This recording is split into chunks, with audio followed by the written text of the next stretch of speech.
تابعین میں خواجہ حسن بصری رحمۃ اللہ تعالی علیہ تھے، سیدنا ابو بکر صدیق رضی اللہ عنہ کے بعد ہمارے سلسلے کے سرخیل ہیں، سرتاج ہیں، سردار ہیں، تابعین میں سے تھے۔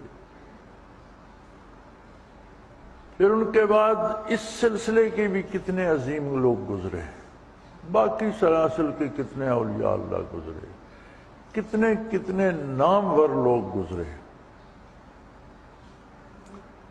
ہر نامور آدمی کے ساتھ اگر کروڑوں نہیں تو لاکھوں لوگ ضرور وابستہ ہوئے۔ عجیب بات یہ ہے، پوری تاریخ تصوف دیکھ لیجئے، کیفیات قلبی اور ذکر قلبی بڑے سے بڑے ہستی نے بھی 4 5 10 آدمیوں کو سکھا دیا، باقی کو زبانی اصلاح پہ رکھا، اوراد و وظائف تسبیحات بتائیں، نماز روزے کی تلقین کی۔ یہ دولت عام نہیں ہوئی 2 4 5 لوگوں کو۔ خواتین کا باب جب ہم دیکھتے ہیں تو ہمیں پوری تاریخ تصوف میں مڑ توڑ کے حضرت ایک رابعہ بصری رحمۃ اللہ علیہ کا نام نامی ملتا ہے خواتین میں، اور کوئی قابل ذکر نام تاریخ تصوف میں نہیں ملتا۔ وہ بھی حضرت حسن بصری رحمۃ اللہ علیہ کی نظر کرم کی مرہون منت تھی، انہیں کی شاگرد رشید تھیں۔ تو ایک خاتون کو انہوں نے توجہ دی اور گنتی کے مردوں، باقی کو ظاہری اصلاح پہ رکھا۔ وجہ کیا تھی؟ وجہ یہ تھی کہ زمانہ نیکی کا تھا، کثرت بھلے لوگوں کی تھی، برائی کم تھی، ضرب پڑی تھی برائی پر محمد الرسول اللہ صلی اللہ علیہ وسلم کی تلوار کی، اور برائی کم ہو گئی، بہت کم ہو گئی تھی، چیزیں ظاہری اعمال سے بیلنس رہنے لگ گئی۔ اب نوبت یہاں پہنچ گئی ہے، برائی اتنی بڑھ گئی ہے کہ اب لوگ برائی کو برائی نہیں کمال سمجھتے ہیں۔ آپ کافروں کو تو جانے دیجئے، وہ تو ہیں کافر، ہر برائی کو اچھا سمجھنے ہیں، اور یہ تو اللہ کی سزا ہے کہ کافر کو برائی بھلی معلوم ہوتی ہے، یہ بھی اللہ کی ایک سزا ہے کہ وہ اسی میں لگا رہتا ہے۔ آپ مسلمانوں کو دیکھیے، آپ کو مسلمانوں میں لاکھوں ایسے لوگ ملیں گے جو قتل کر کے، ڈاکہ کر کے، لوگوں پر ظلم کر کے فخر کرتے ہیں، میں نے اتنے قتل کر دیے، میں نے اتنے ڈاکے کیے، میرا کسی نے کچھ نہیں بگاڑا۔ یہ آپ کے ملک میں کیا ہو رہا ہے؟ سینکڑوں لوگ روز مارے جا رہے ہیں، نہ مارنے والے کو پتہ ہے کہ میں نے کس کو گولی ماری، نہ مرنے والے کو پتہ ہے کہ مجھے کس نے گولی ماری۔ یہ تو فیصلہ قیامت کو ہوگا۔ اور پھر لوگوں کو اس پہ شرمندگی نہیں، مارنے والوں کو فخر ہے کہ میں نے یہ کر دیا، میں نے وہ کر دیا۔ برائی اس حد تک بڑی، اللہ کریم نے حضرت جی رحمۃ اللہ تعالی علیہ کی برکات کو عام کیا، اور حضرات و خواتین، مرد، عورتیں کیفیات اور انوارات سے سیراب ہونے لگے۔ اب یہ ایک ایسا اللہ والوں کا گروہ بن گیا ہے، اللہ کی شان ہے کہ یہ پوری دنیا میں موجود ہے۔ 2 ہیں یا 4 ہیں، 10 ہیں یا 5 ہیں، 500 ہیں یا 5000 ہیں، لیکن دنیا کا کوئی گوشہ ایسا نہیں ہے جہاں اب نسبت اویسیہ کے حاملین ذکر نہ کر رہے ہوں۔ کیا عجیب اللہ کی شان ہے کہ ہمارا جو رات کا ذکر گھنٹہ بھر کے لطائف ہوتے ہیں، آسٹریلیا سے امریکہ کی مغربی ساحلوں تک اور چین سے افریقہ تک اس میں لوگ شامل ہوتے ہیں۔ تو یہ اس کی قدرت کاملہ ہے کہ اس نے جہاں جہاں برائی کا بوجھ بڑھ رہا ہے وہاں وہاں اپنے نام کی برکات رکھ دی ہیں، دنیا کو چلانے کے لیے ابھی دنیا کی کچھ عمر باقی ہے. جب تک دنیا نے چلنا ہے تب تک یہ نظام رہے گا. تو یہ اتنا عظیم کام ہے کہ یہ کائنات کی بقا کا معاملہ ہے. اب اگر اس بقا کا سبب اللہ نے آپ کو چن لیا ہے تو آپ ساری زندگی سجدے میں بھی پڑے رہیں تو شکر ادا نہیں ہوتا، کیونکہ یہ تو اس کا انتخاب ہے. جس کو چاہا توفیق دے دی. دنیا میں مجھ سے آپ سے زیادہ پڑھے لکھے لوگ بھی ہوں گے، مجھ سے آپ سے زیادہ خوبصورت لوگ بھی ہوں گے، مجھ سے اور آپ سے زیادہ امیر لوگ بھی ہوں گے، آپ سے اور مجھ سے زیادہ بااثر لوگ بھی ہوں گے. تو ان سب میں اس نے جن جن لوگوں کو ان کیفیات قلبی کے حصول کی توفیق عطا کر دی ہے، یہ اس کا بہت بڑا احسان ہے اور اس کا شکر ادا کرتے رہیے گا. اسلام پل بھر کی بات نہیں کہ آپ یہاں آئے، آپ نے اللہ اللہ کی، آپ بخشے گئے، آپ عرس پر گئے، آپ نے روٹی کھائی، پیسے جمع کرائے، آپ بخشے گئے، آپ دروازے سے گزر گئے، آپ جنتی ہو گئے. نہیں، اسلام زندگی کا سودا ہے. جب تک دم میں دم ہے، حتیٰ یاتیک الیقین واعبد ربک حتیٰ یاتیک الیقین. دم واپسی تک، موت کے آنے تک اللہ کی اطاعت پہ کاربند رہنا ہے، محمد الرسول اللہ کی غلامی پہ جم کر رہنا ہے. یہ زندگی کا سودا ہے. آپ نے زندگی محمد الرسول اللہ کے قدموں پہ قربان کر دی. یہ دنیا کی چند روزہ زندگی تھی، وہاں سے آپ کو آخرت کی دائمی زندگی باغ و بہار بن کے مل گئی. تو سودا سستا ہے. دینا ہم نے کیا ہے؟ ہمارے پاس دینے کو ہے کیا؟ صرف یہی کہ جھوٹ بولنا چھوڑ دیں، حرام کھانا چھوڑ دیں. تو یہ تو ویسے ہمارے لیے ضروری ہے.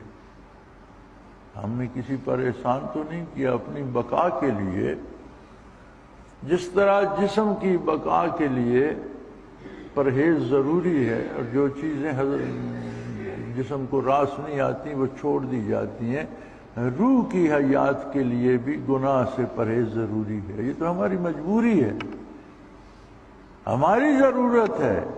لیکن وہ ایسا کریم ہے کہ ہم کام اپنی ضرورت کا کرتے ہیں. اور ضرورت، بدن ہمارا بیمار ہوتا ہے، بتاتا تو ڈاکٹر ہے کہ تمہیں یہ چیز مناسب ہے، یہ کھاؤ، یہ مت کھاؤ. وہ بدن ہمارا ہے، ہمیں خود تو کوئی نہیں پتا. روح ہماری ہے لیکن پتہ محمد الرسول اللہ صلی اللہ علیہ وسلم کو ہے، وہ بتاتے ہیں.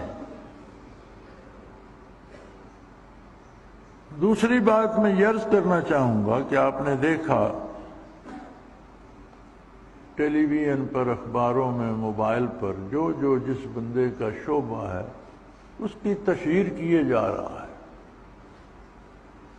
کوئی سنتا ہے نہیں سنتا، کوئی مانتا ہے نہیں مانتا، لیکن وہ کروڑوں روپے کے اشتہار دیتے ہیں ٹیلی ویژن پر، لاکھوں کے اشتہار اخباروں میں دیتے ہیں، موبائل پہ ہر وقت کچھ نہ کچھ اشتہار چل رہا ہوتا ہے. ہر بندہ اپنے شعبے کے لیے ہمہ وقت کوشش کرتا رہتا ہے. آپ کو بھی بارگاہ نبوی کا غلام بن کر اس درد کو پھیلانا ہے.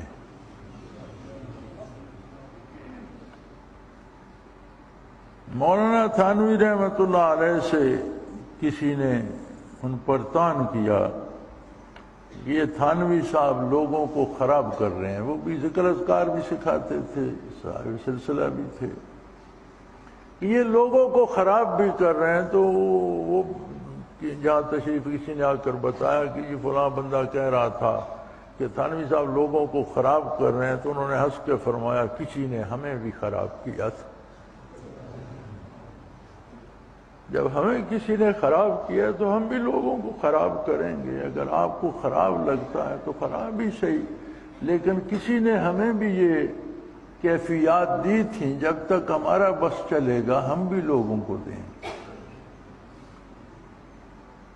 تو لوگ شاید آج بھی کہتے ہوں گے کچھ ایسے بھی ہوں گے کہ لوگوں کو خراب کر رہے ہیں، تو ہمیں بھی کسی نے خراب کیا تھا، ہم لوگوں کو کر رہے ہیں۔ لوگوں کو چاہیے کہ وہ آگے بڑھائیں اس کو۔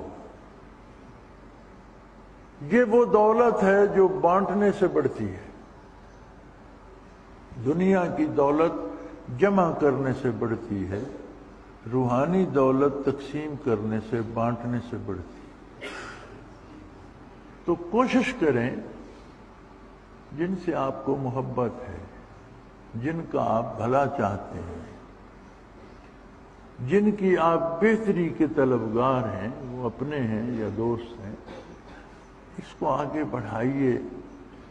اللہ جس جس کو توفیق دے، یہ بہت بڑی نعمت ہے، اور اس میں ہمارا کوئی کمال نہیں، نہ میرا نہ آپ کا، یہ محض اللہ کا احسان ہے، برکات ہیں شیخ سلسلہ رحمۃ اللہ تعالی علیہ کی، اور اس کے نظام بڑے نرالے، بڑے عجیب ہیں۔ وہ جیسی منصوبہ بندی فطرت کرتی ہے کوئی نہیں کر سکتا۔ اسے پتہ تھا، وہ جانتا تھا، وہ عالم الغیب والشہادہ ہے کہ دنیا کے حالات کیسے ہوں گے۔ اس نے 3-4 صدیاں پہلے حضرت سلطان العارفین رحمۃ اللہ تعالی علیہ کو مدینہ منورہ سے منتقل فرما کے یہاں پنجاب میں بھی دنیا اپنے گھر چھوڑ کر حرمین کو جاتی ہے، اور یہ صاحب حال، صاحب نسبت، اعلی مقامات کے حامل سلطان العارفین مدینہ منورہ چھوڑ کر چلے آئے۔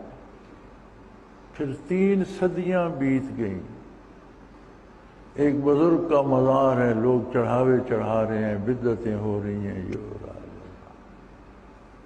پھر وہ وقت آیا جب وہاں سے حضرت جی رحمۃ اللہ تعالی علیہ کو فیض نصیب ہوا، پھر اللہ نے حضرت جی رحمۃ اللہ علیہ کو سبب بنا دیا۔ آج جب برائی کا طوفان اٹھا تو ایک اللہ والوں کا لشکر بھی پوری روئے زمین پر اللہ اللہ کرنے والا بھی قائم ہو۔ یہ نہ میری تدبیر ہے نہ آپ کی، یہ اس مالک الملک کی تدبیر ہے جس نے صدیوں سے منصوبہ بندی کر کے۔ تو اگر اتنی قیمتی بات ہے اور اس میں اس نے ہمیں سعادت بخشی ہے کہ ہم اس میں داخل ہو جائیں، تو پھر اس کا کتنا بڑا احسان ہے۔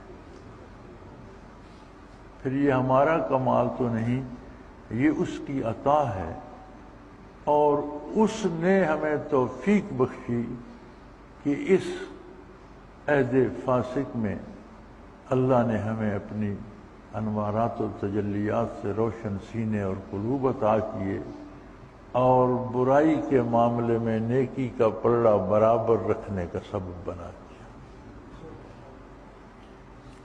یاد رکھیں، جس دن کوئی اللہ اللہ کرنے والا نہ ہوگا قیامت آ جائے گی۔ نبی علیہ الصلوۃ والسلام سے عرض کیا گیا کہ رسول اللہ قیامت کب قائم ہوگی؟ فرمایا حتیٰ لا یقال اللہ اللہ، کما قال رسول اللہ صلی اللہ علیہ وسلم، کہ جب کوئی اللہ اللہ کہنے والا نہیں ہوگا قیامت آ جائے گی۔